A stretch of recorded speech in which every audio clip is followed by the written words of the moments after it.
Good morning everyone, Gadget here for another first look, and this one is special. We're talking about the brand new Fujifilm X-S10. Let's get this started.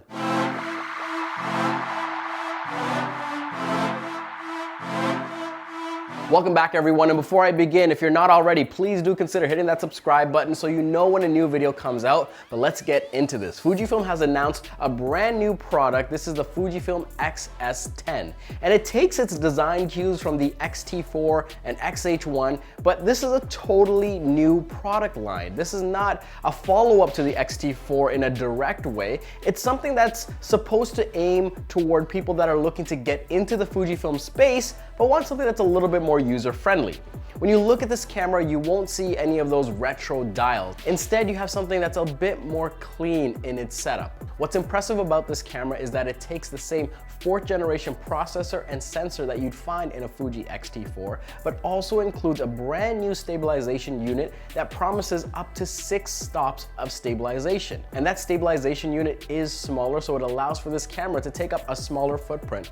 But I will say, this might be the most ergonomic camera that Fuji has ever made. And I'm not trying to be hyperbolic here. When you actually hold this camera, that grip is super deep and really feels secure in the hand. When you're out in the field and trying to take pictures, it never feels like it's getting away from you. And that's something that I really appreciated in the time I had this camera with me. While the camera doesn't have weather sealing, it does employ a magnesium alloy body that makes it a pretty robust system. Further to that, you have a built-in flash and a fully articulating display that is sure to please young budding creators. While this camera is geared toward those that might be asking themselves, what's the first mirrorless camera I should get when I'm going from my mobile device, you get a ton of premium functionality, such as 4K shooting at 30p, slow motion video up to 240 frames per second, 425 autofocus points, continuous photo shooting at 30 frames per second with the electronic shutter, or even 18 film simulations. Seriously, there's a ton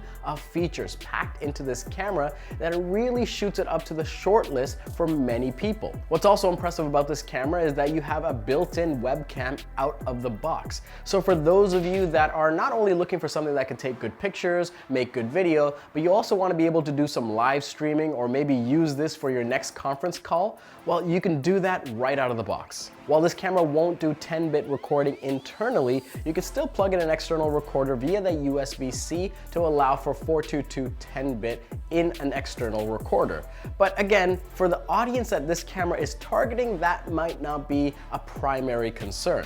It is nice to see that you have a USB-C, micro HDMI, and a 3.5mm jack in this camera. Those are things that you just don't see on a lot of cameras around this price point. And I will say, even though it might not be the #1 or 2 autofocus system in the market, it is more than capable in many circumstances. In fact, we're recording on it right now. The face and eye detect work incredibly well in most scenarios and will give you a reliable result. In my brief time with this camera, I was not only impressed by the design language and the direction that Fujifilm took this camera in, but also how much of the features they were able to pack in. This is not something that's targeting professional shooters or even many enthusiasts, but for people that are looking to get their creation off the ground, someone that's looking to start telling their story.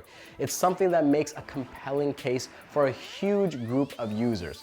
If you're looking for something that is a really good hybrid solution, I think this might be one of the cameras you consider this holiday season.